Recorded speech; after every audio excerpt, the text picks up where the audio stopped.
Meme kanserlerinde bir değiştirilebilir faktörler var, bir değiştirilemez faktörler var.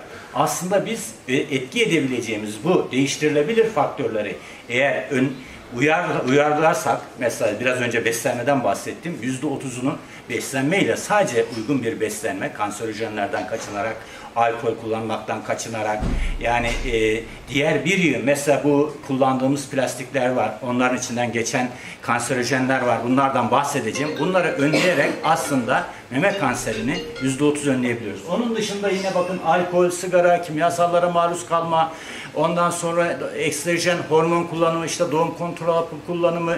Dünyada daha çok meme kanserlerinin %80'i 50 yaşından sonra. Ama Türkiye'ye baktığımızda bu oran 45 yaşından sonra, %80'i 45 yaşından sonra gözleniyor. Ama bu demek değildir ki daha genç yaşlarda, 17 yaşında da meme kanseri var. Ama çoğunluğu, büyük çoğunluğu bu yaşlardan sonra ortaya çıkıyor.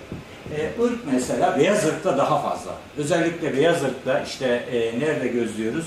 Kuzey Amerika'da, ondan sonra Amerika Birleşik Devletleri'nde, İskandinav ülkelerinde daha fazla iken Uzak Doğu'da ve Afrika'da daha az gözlüyoruz. Özellikle Sahra altı Afrika'da insidans daha az.